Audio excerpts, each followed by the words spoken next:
A major highlight of President Bola Ahmed Tinubu's inaugural speech on Monday, May the 29th, was his bold statement that oil subsidy is gone. Now, the immediate message that statement sent to Nigerians and indeed the whole world was that a new sheriff is in town. Welcome to Standpoint. I am Precious Amayo. Now, even though it is an economic issue, as we've always heard from major industry players rather than politicians, oil subsidy has been turned to a major political tool in the hands of politicians who have used it for patronage, whereby a clique of highly connected individuals fleece the country and hurt the economy badly. President Tinubu's decision and courage to remove the subsidy on fuel imported and consumed in Nigeria is arguably a bold one, given that the subsidy issue has been, over the years, a bull in a China shop. The removal of the subsidy, we hope, will mark the end of an era in this country when billions of naira found its way into the pockets of just a few Nigerians in privileged positions. And that's, what we continue to hear over and over again from industry players. Now, to many Nigerians, the removal of oil subsidy is an invitation to suffering for the citizens who will have to pay more for a litre of fuel. They will also have to pay more for transportation and also for foodstuff, which prices are expected to rise as a result of hike in transport fare. Already, we have seen pockets of issues arising from President Tinubu's pronouncement on Monday, just a few hours after the president's speech. Queues resurfaced at filling stations, even as many filling stations closed shops, feigning scarcity of the products. Now, expectedly, the citizens are already outraged, as many of them had to trek long distances or spend so much to get to their different destinations. Tuesday morning, less than 24 hours after the president's pronouncement. Now, joining me to talk about this is the presidential candidate of Social Democratic Party at the last election, Adewale Adebayo. We also have a development policy analyst, Alexander Orji. He joins us via Zoom. Let me state that Adewale Adebayo joins us from Abuja studio. And we're also expecting to be joined by the General Secretary of the Trade Union Congress, Nuhu Toro. And we hope that he's able to join us just before the end of this program. Good to have you join us, gentlemen. Thank you. Thank you for having me. Well, let me begin with you, because in this conversation, you are the only non-politician, and that's, I know it's just both of you, but Mr. Adewale Adebayo is a politician. So I'm going to start with you, Mr. Orji. As a policy analyst, we've had several sides of this particular conversation. But for someone who is into policy development, what's your thought on fuel subsidy removal and where we are today in the country? Well, thank you. Thank you for having me. I think the very first thing I want to start with is it's a pity that Nigerians heard the president at the inaugural speech, but failed to listen to the president's speech.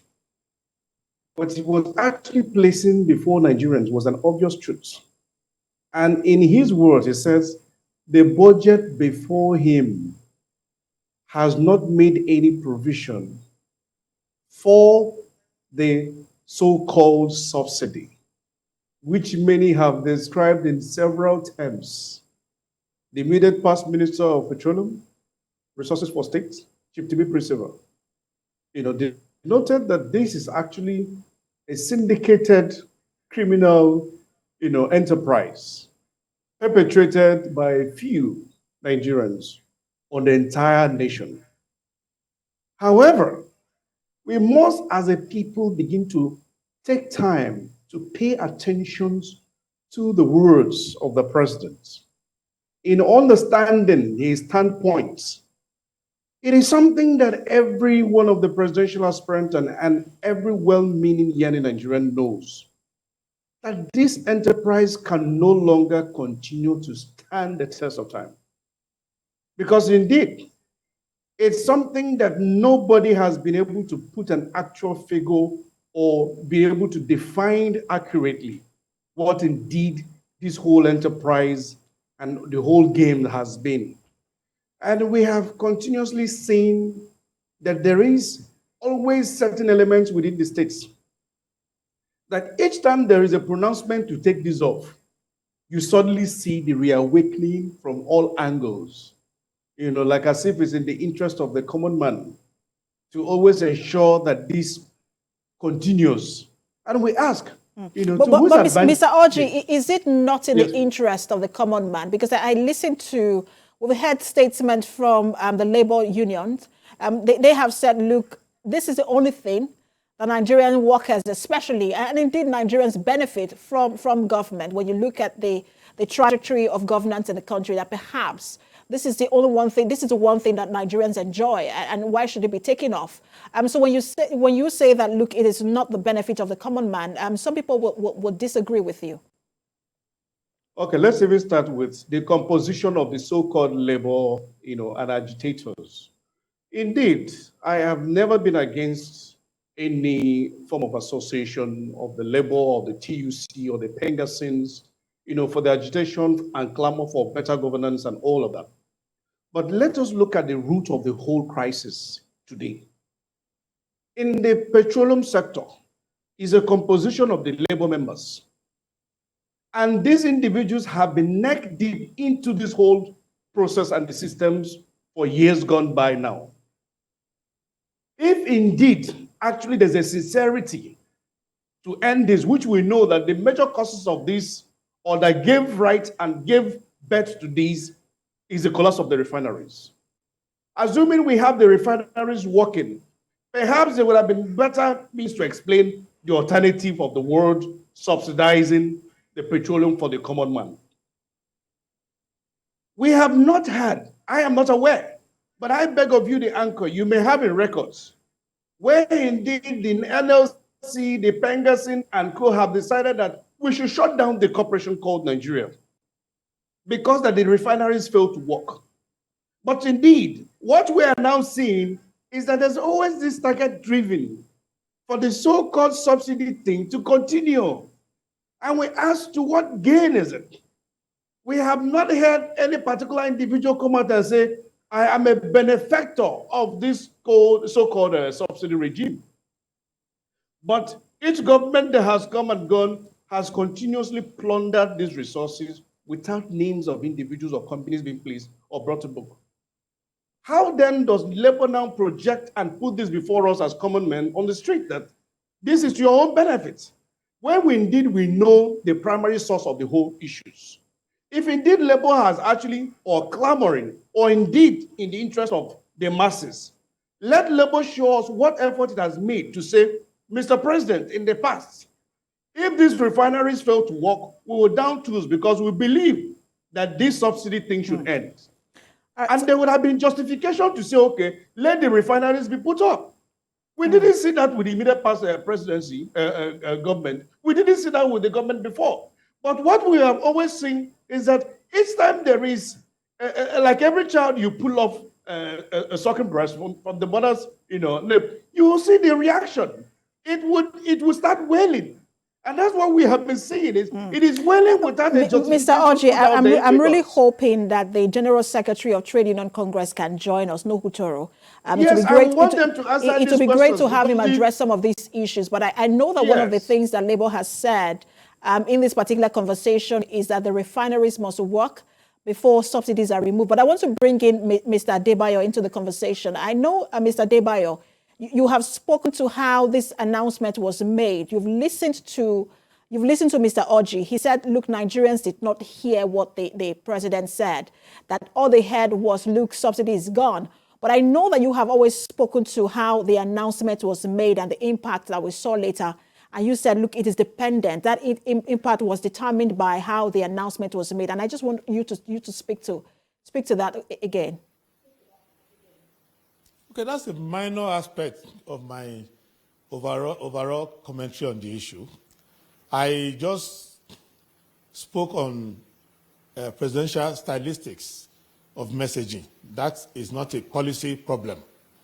I just said, as at the time President Tinubu was taking the oath of office, in our law books, the subsidy was already gone. Because the Petroleum Industry Act 2021 has said petrol should be priced at market rates, and government money should not be in it to subsidize it for the consumer. And the 2023 Appropriation Act had bifurcated the budget for the year into half. One half has subsidy in it, apparently maybe because the previous government wanted it to end with their own regime. And from 30th of this month, end of this month, the subsidy would naturally go away. And all the savings have already been spoken for inside the 2023 budget. So I thought that if I was the one sitting there, standing there, taking the oath of office, making my speech, such a policy that could cause panic probably would not be delivered in my inaugural address or delivered in that particular way. Maybe I would just, if I want to mention it at all, because the president knows why he is speaking. I'm not the president. He has a number of audiences that he has to address. So he might be addressing the international community, the business community, the Bretton Woods institution, and other partners whom, in his own view, inside his renewed hope, those are the people he wants to partner with to run his own Tinubunomics. So he may want to signal to them some commitment. But I thought that he shouldn't have forgotten the panicking nature of the subject, and in such a way that he will have also mentioned the fact that he would execute it in a manner in which it will not cause too much shocks, and maybe mention some of the palliatives and other things, then people can actually calm down. But that's his own choice. I was just mentioning that as I was spontaneously reacting, because I was predicting that there will be bedlam the next day. I knew that already. So, but going to the principle of the subsidy removal and all of that on its own, there are two broad schools of thought. I belong to one school of thought that said that you cannot remove subsidy. And I argued extensively throughout the campaign.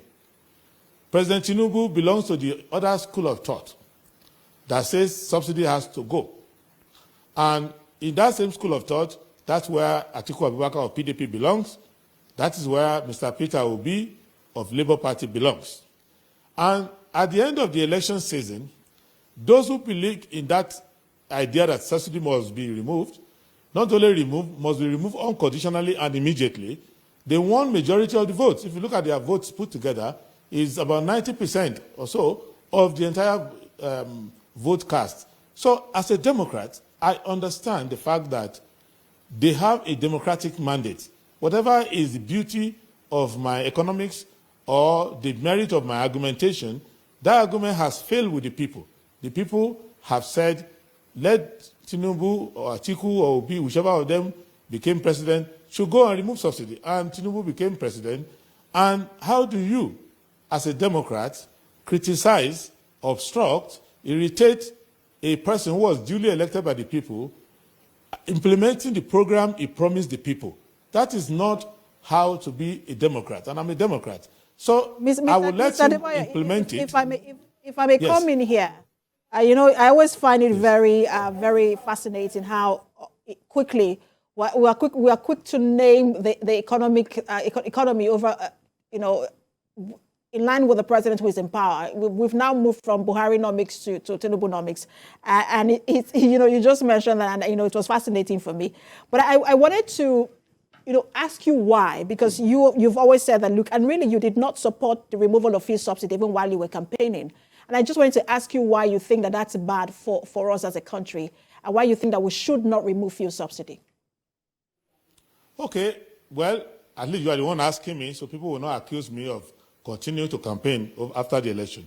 But a summary of what I said before, and which I still stand on, but I respect the president's right to implement his policy for the next 4 years, is that, one, if you look at the incidence, the burden of the subsidy, and if you take reaction and interaction within the government, you will see that major burden that the fiscal burden that we bear of the subsidy is not traceable to consumption. It is traceable to fraud and waste. And all of them put together, including labor, they pretend that they don't know how much we are consuming. But if you say we don't know how much we are consuming, then Pengasan, Nupeng, TUC, they have no mouth to speak because they are the one manning the industry, right from Atlas Cove, where you are importing from, to the terminals where you store them, to the pipeline, to the trucks that freight them across the country, to the pump fronts where you sell it to the buyer, and so you cannot say that you cannot trace. You can trace, but they said they couldn't. If we had formed government, we would have shown to you how we could trace that. And when you establish that, you might discover that the burden will reduce. In fact, in our own calculation, we believe that 2/3 of the burden of subsidy could have gone away if you remove over-invoicing, wrong payments, and all of that. Then, that's on the issue of governance. With respect to the issue of subsidy and in relationship to cost push inflation, I am saying that basically, in economics, husbandry of costs is a very major issue because factor cost affects factor price, and factor price affects purchasing power, and purchasing power affects inflation. Let me give you an example within the industry. If the government had not subsidized Dangote, he would not have been able to build his refinery, right from the land, tax credits, some injection of public money. So if you can subsidize a private enterprise building a refinery, then you know that subsidy is not always negative.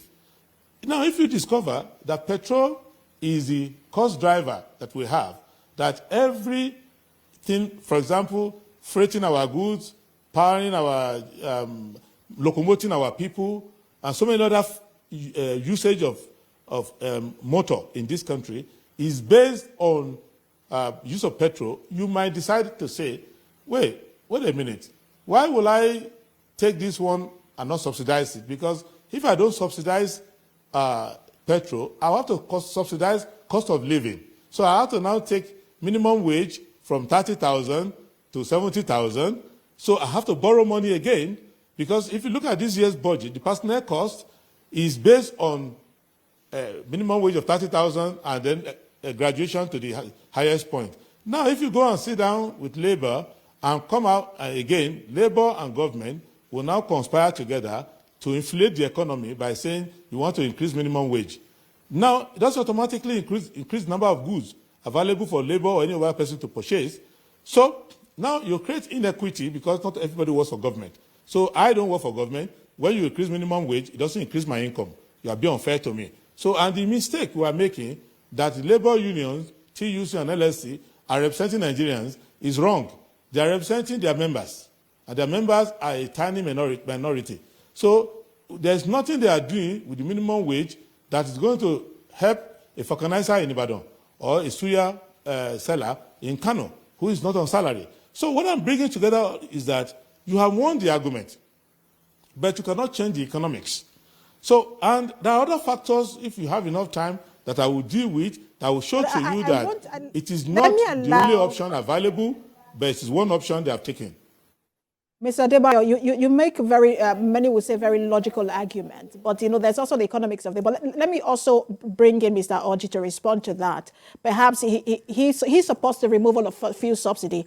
Mr. Orji, react to all that Mr. Adebayo has said. It seems very logical when you listen to it, especially the part where— in the very first instance. Mr. Orji, just hold on, especially the part where he talked about creating inequity with the minimum wage. Not everybody can afford to pay that, especially in the private sector.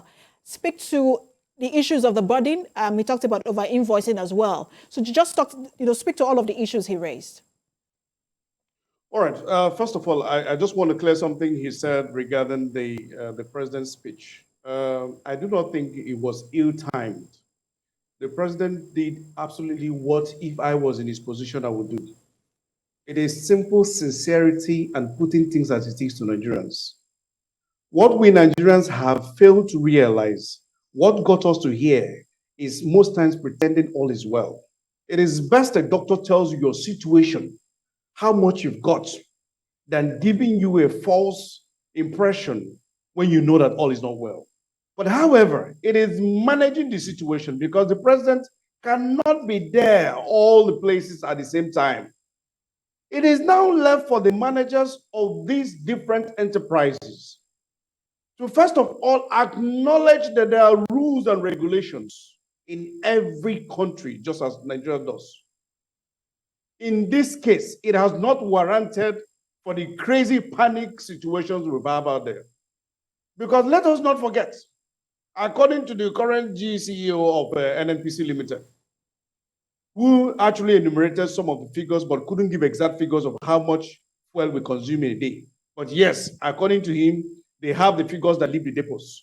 What I was able to get is how indeed this subsidy is being treated. Is it as the goods come in or as they leave the depots that these payments are made?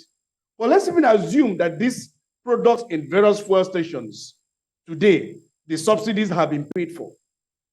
Do these individuals have the right or criminally carry out such increases, within the hours of the president, admitting to Nigerians in simplicity the current situation of the budget which he is meeting?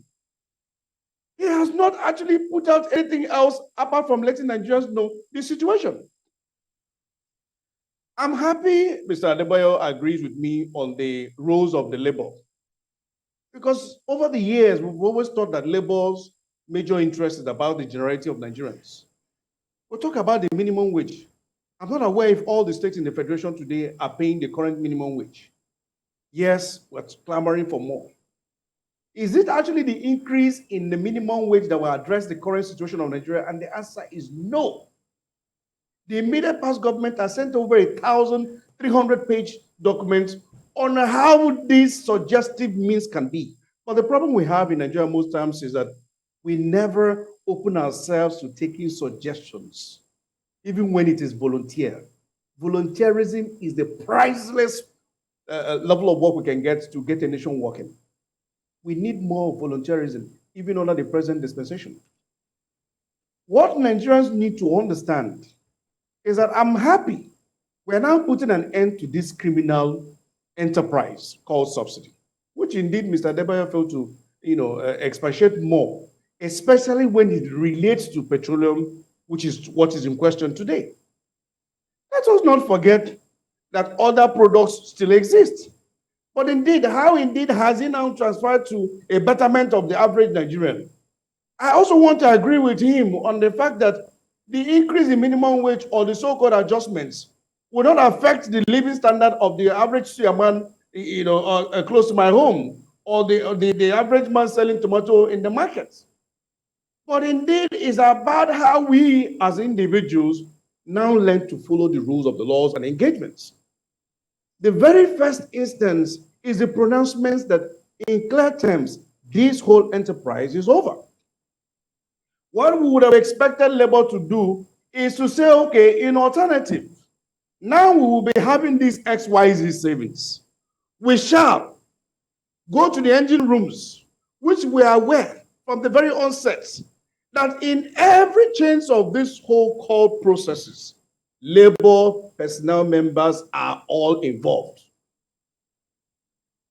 What then do we now need to get Nigerian working? Is a collaborative effort of every individual. And it begins with you and me. The very first thing is accountability. And accountability begins with what do we need to get these refineries working? I'd like to also clearly state that I don't think it's the fact that Nigeria subsidized Dangote refinery that he came on board. Dangote is a private enterprise who is allowed to bring in partners, to push his business forward. And in this case, according to the GCO of NNPC Limited, he graciously gave Nigeria about 20% of this company, to which Nigeria now plays a role in the ownership of this private enterprise. But let us not forget that before now, a lot of modular refineries were all licensed. Where are these modular refineries? Why do we not have them today in operation? Because this would have eased this profitable venture. It is indeed profitable Mr. because those who are actually going into these the are some of the, yes, sorry to jump in, but perhaps these are some of the issues that we would look at after this break. You've raised, yourself and Ms. Adebayo have raised really critical points. We'll expatiate on them when we return from this break. You're watching Standpoint. We'll take a break when we return. We'll continue on our conversation on the fuel subsidy removal and the consequences and impact we're seeing across the country. Stay with us.